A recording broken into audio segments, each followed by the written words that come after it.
Hello, everybody. Jai Shri Ram. This is Shishya Payal again with a new topic of self help. Now, self help has been a topic which has been discussed widely, and there are books on self help, there's movies, there's counselors, many other people talk about self help these days, and it's much more accessible to the people. So, if we look at self help, of course, once in a while, we all need a massage. We all need, a get together. We all need something to be proud of or something to celebrate. Some moments like that where we, just stop our mind and just do nothing. Doing nothing is a very good thing for self help. So, in self help, sometimes we think about when we want to help ourselves in situations, in dire situations, and we think about resources, and sometimes we don't have the resources to make those changes. For example, if the counseling session is very expensive, you cannot do it all the time, maybe because of limited resources or maybe of resource allocation in a different area. So, I would say that what's important, what we can do to self help is literally that word, to help ourselves. And to help ourselves, I was thinking about 10 different ways which can really help us. The first and foremost, which I really feel will help us, is yoga, meditation. Now, yoga and meditation is something that I promote, and it's something which has helped me a lot. And yoga is simply getting yourself really aligned, in tuned to your inner self, inner being. And when you think about the balance, when you think about the flexibility of the asana, when you think about how much you have to be, strong to hold a position, it just it's so interesting to see that your mind just focuses on that position instead of the stresses of the world.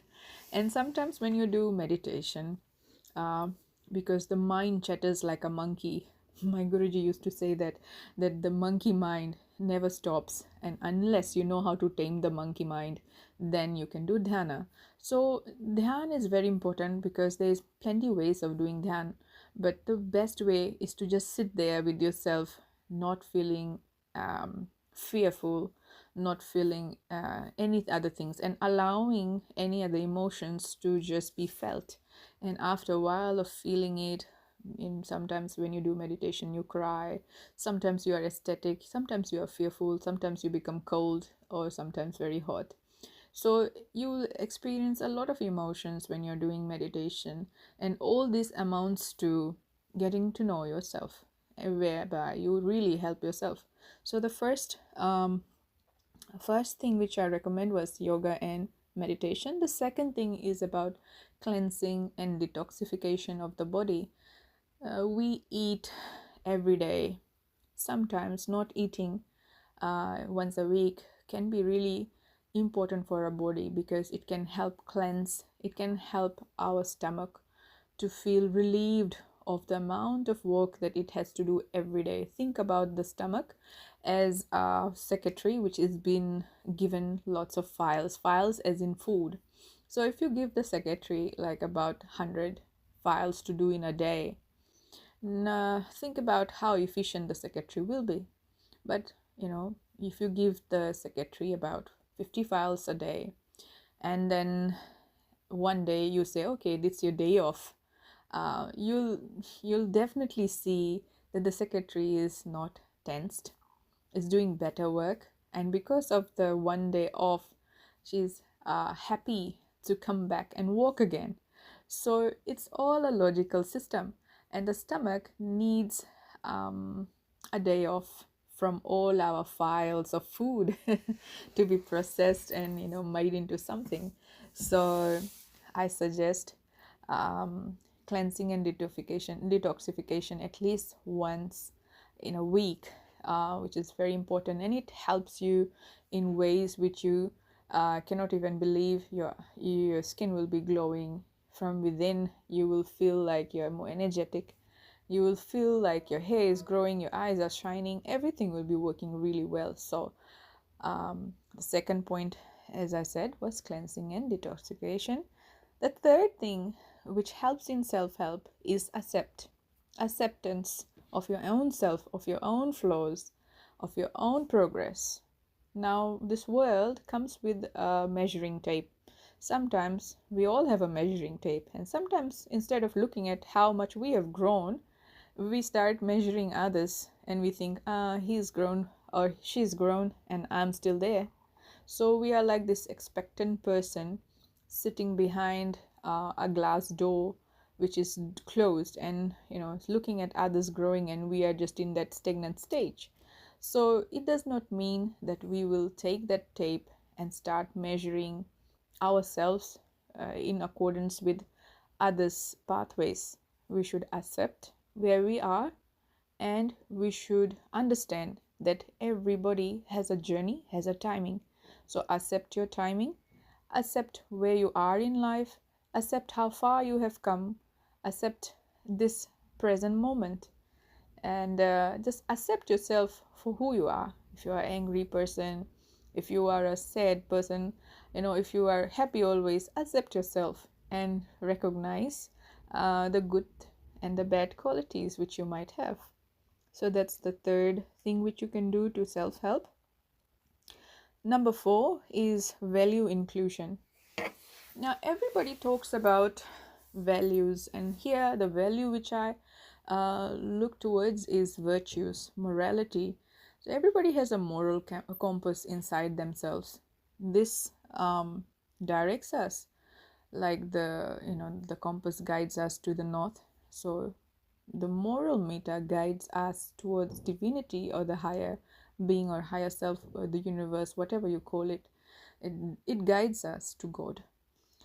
The value inclusion is really praising yourself for holding integrity, especially when people are not looking at you. Celebrate those moments when you have triumphed, when you have walked away from unhealthy boundaries, when you have stood up for yourself, when you have showed up for yourself, when you have protected yourself, when you have you had to say something and then face the brunt of the society, but there, in your heart, that you're doing something right.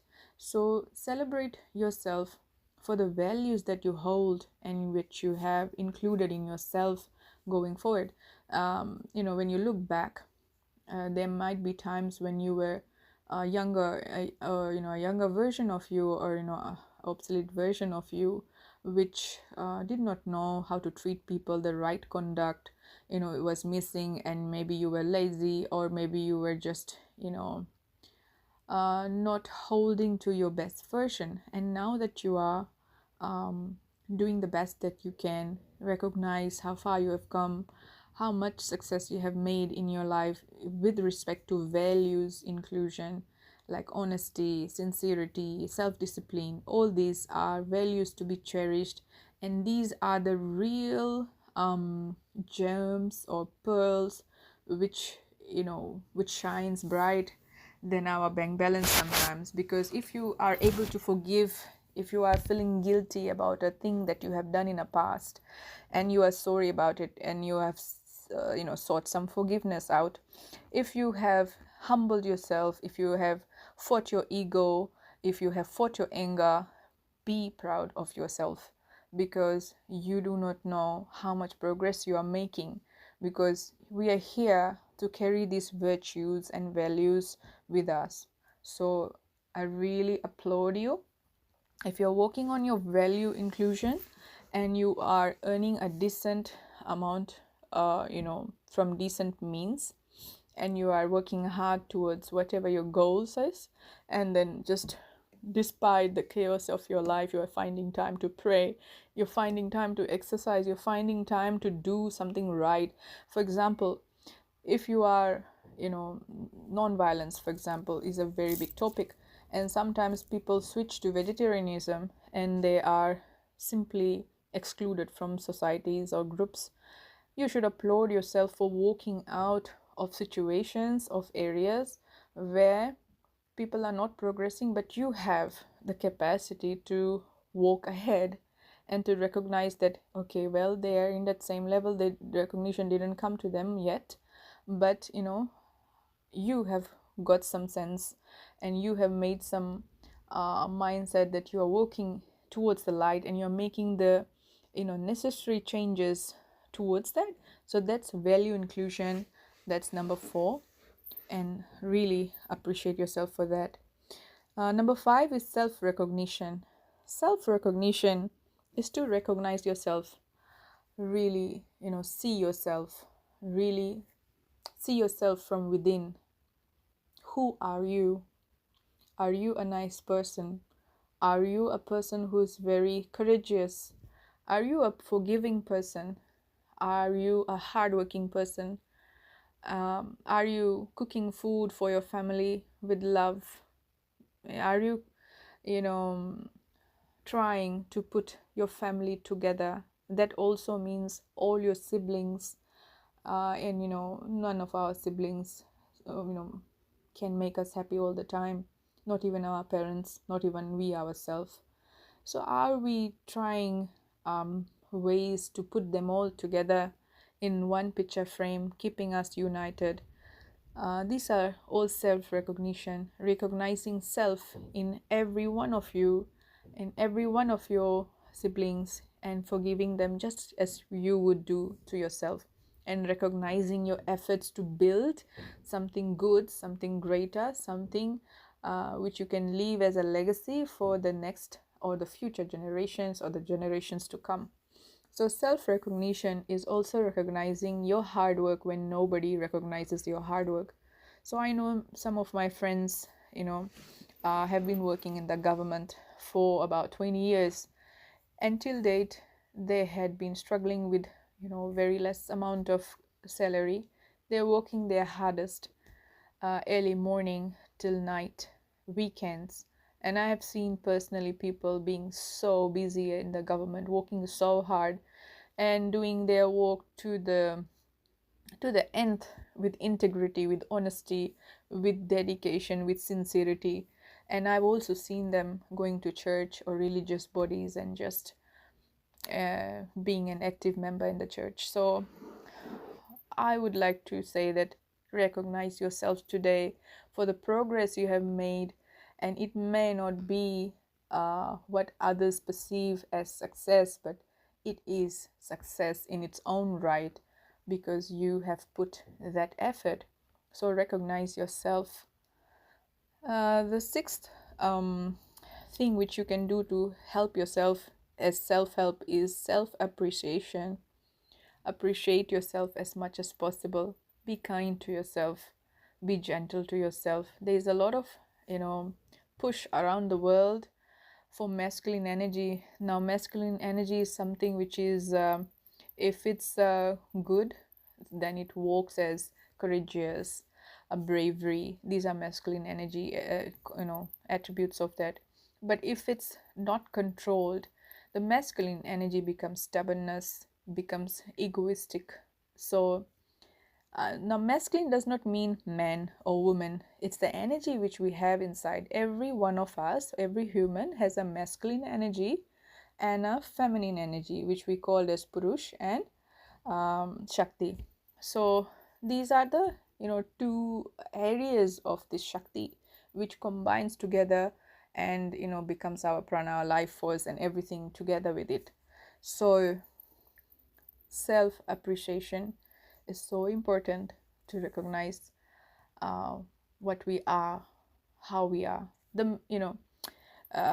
Apart from this masculine energy, there's a feminine energy. The feminine energy, in its goodness, it's calm and gentle, but in its adverse form, it is like very concentrated on looks. It's very concentrated on uh, acquiring too many luxuries and not being content because of just having an unsatisfactory self. So when your masculine and feminine energies are mixed together in a divine union, in a very good balance, then you can have the right amount of boundary, healthy boundary, along with gentleness. You can recognize power with gentleness or calmness. You can be kind as well as be, like having a space for everything else in life. So many things can be balanced if you recognize some of the things that you have, and you should uh, appreciate yourself for having these things, and also recognize if you have certain things which you can maybe curb along, and that will create a lot of difference in your life. The seven is freedom. What is this freedom? The freedom to just be yourself. When we say just be yourself, it means without pretense, without the fakery, without the need to please, without the coldness, without the stubbornness, without the sadness. Just be yourself and have the freedom to express yourself, but also the freedom to understand that you are not any one of these things which you demonstrate outside. You are not your anger, you are not your stubbornness, you're not your sadness, you are not even your, fleeting signs of happiness. So, what are you? You are bliss. You are the eternal bliss which remains ever like the blue skies. You are love uh, which doesn't get depleted. It's always existent inside you. You are that love always. You are the truth inside of you. You are the truth. So, we have this temple of God inside our heart, and it is freedom to recognize that, that person, that person which doesn't have to be achieving all the time or doing everything, and not taking a rest, and not, like feeling valued if they are not earning something or achieving something.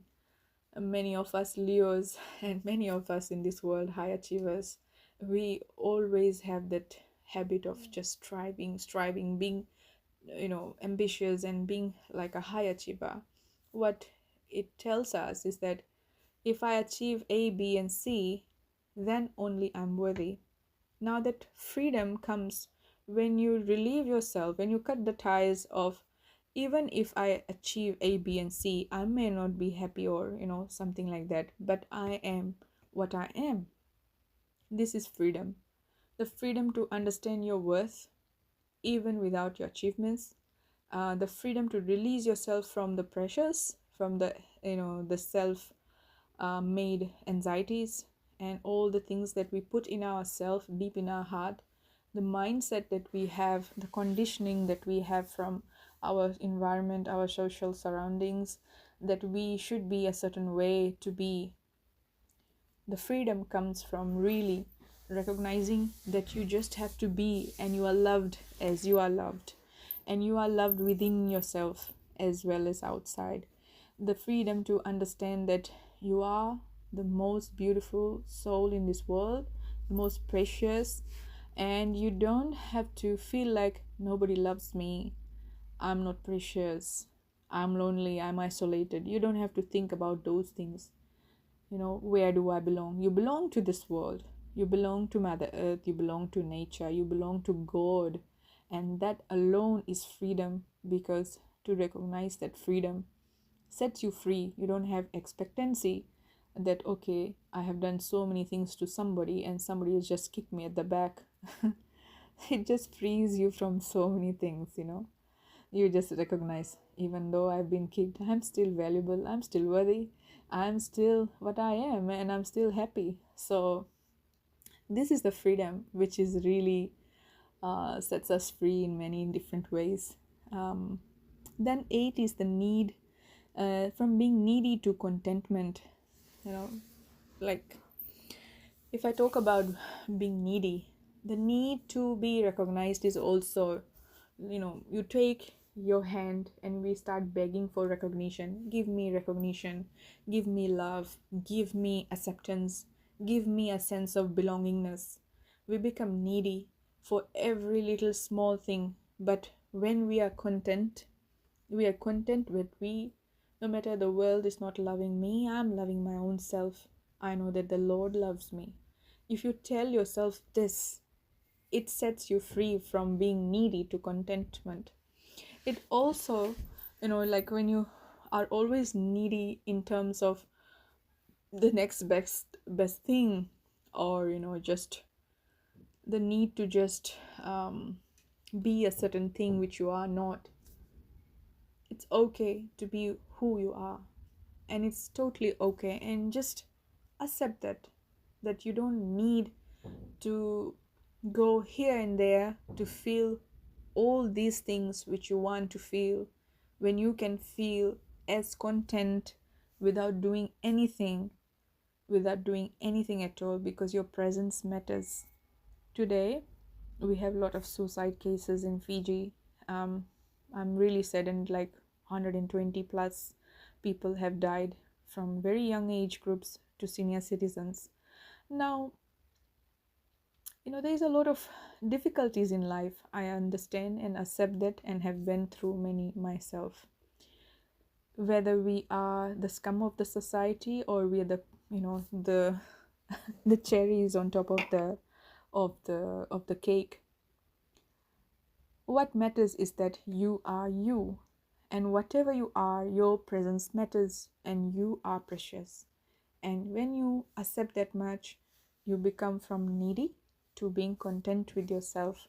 And when you are content with yourself, it just makes you feel at ease. So it's okay. It's okay to make mistakes. It's okay to let go. It's okay to feel what you feel. But remember, not to make yourself feel like you are unworthy or something like that. You need something, the source, the source which comes to all of us is there in every one of us. The divinity is present in every one of us, not just me or you or anybody else. It's present in every one of us. So if we take our needs to God and we say that, please God, these are my needs, please do something about it, and then pray, and then just let it be.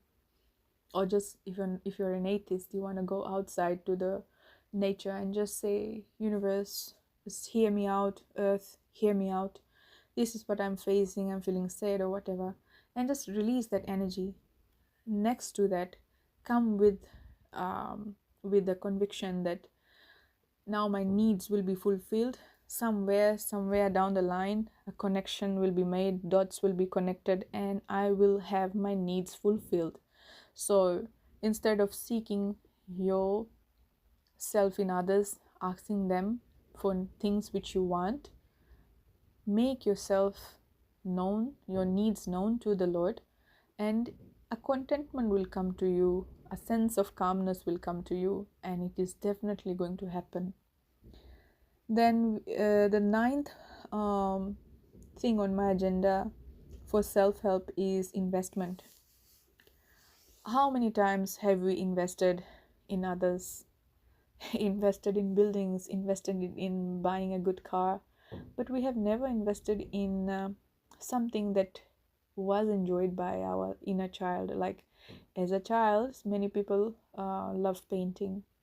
As a child, many people love adventure sports, or something, something like a particular type of food, or something which gives you joy. As a child, when I was young, even we had like 20 cents that time in Fiji. And with the 20 cents, like 10 cents, you could buy like a ice pop, and 5 cents you could buy mango skin. It's a Chinese lolly, which we call it. And you could buy 5 cents again, some kopiko. So these things can be bought with 20 cents, and I was super happy with my 20 cents that time.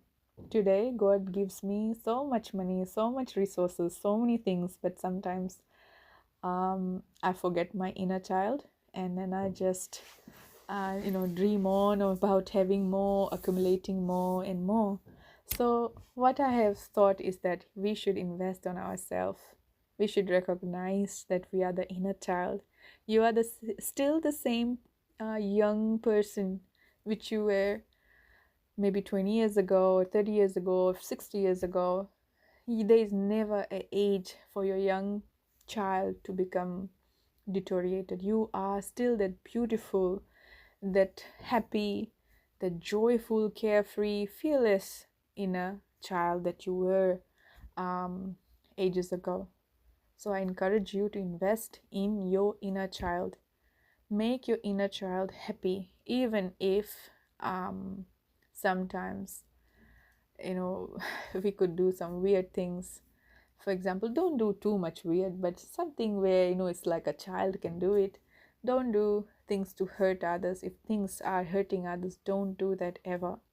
But if it makes your inner child happy in terms of like buying yourself flowers, planting a new rose, raising some chickens, or maybe just going to the farm, collecting some strawberries, many other things can happen. Like if that gives you joy, going to the cinemas once in a while, or buying something for yourself which you felt uh, would make you happy, do that once in a while. But the things which you can do at home for your inner child is like drawing, painting, giving yourself a lovely bath, making yourself a favorite meal that you liked as a child, going and visiting those friends, connecting with classmates which that knows you, a certain version of you when you were younger. So make that attempt happen. This is investment in your inner child. That really heals a lot, especially if your inner child is wounded. So sometimes we come up in split family backgrounds with a lot of domestic violence, with words which haunts us as nightmares. So there are many ways which we can heal, maybe through Reiki, through pranic healing. Many other things are available. um, Maybe Chinese acupressure, acupuncture. Many things are there, even Ayurvedic massages. If nothing is available to you, then salt water baths are very, very uh, soothing and very, very helpful. So, yeah, invest in yourself. The 10th thing which I would like to speak about is look into yourself and grow. Think of yourself as a small seed, then you grew into a seedling. After the seedling, then you were placed into a better garden area.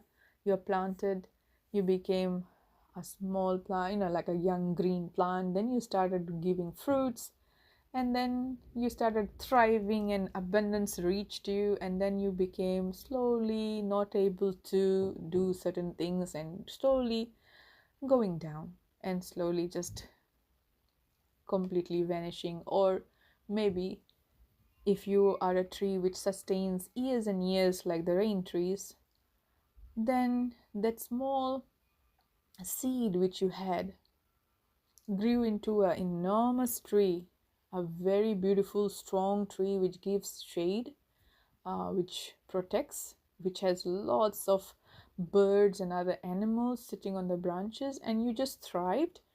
And many other branches, somehow were cut, but still you thrived. And many of the seeds were able to grow in a certain area and thrive. So there's like flourishing generations after generations. So look into yourself and grow just like the tree. Recognize yourself. Sometimes um, we want something so fast, and we want to portray to others that this is something I have come, I have arrived, I've got a degree, I've got this, I've got this, I've got that, I've arrived. But actually, when we compare ourselves, when we look at ourselves, we are still filled with a lot of ego. We are still not able to forgive. We are still stuck in some guilty traps, guilt traps. And we have still many of us have lots of inner work to do than outer work. So what do? We suppress all these feelings. We think of them as weakness and we put them on the side, and then we start just decorating the whatever outer areas that we have, neglecting our own self. If we keep doing it, a time will come when we are not able to return to ourselves that fast. And that gives a lot of chronic illness, so many other chronic symptoms of depression, anxiety. It makes us delusioned in many ways. So, looking into yourself and growing every day. Every day we have to cut and prune our own self. When we have a lot to offer, we should offer it with humility and just, sheer humility. But if we are growing, let us grow in a way that is not harming others, but just mutually, like a symbiont, just growing in that respect. So these were my 10 steps again. I'll just summarize it. The first was yoga. Second is to cleanse and detox. Third is to accept yourself. Fourth is value inclusion. Fifth is to recognize yourself. And then sixth is to appreciate yourself. Eighth is freedom from all the things that we have in our mindset. Eighth is from being needy to being content in life. And then 9 is to invest in ourselves, to invest in our inner child. And 10 is to look into your own self and grow. So with that, I hope this self-help really helps you, and I'm sure and certain that if you follow even one or two of these steps, it will really, really help you. And I wish you all the light and love in this world. If it makes you feel like this video has some value, please share, and have a good week ahead of you. Thank you very much. Bye for now. Om Tat Sat.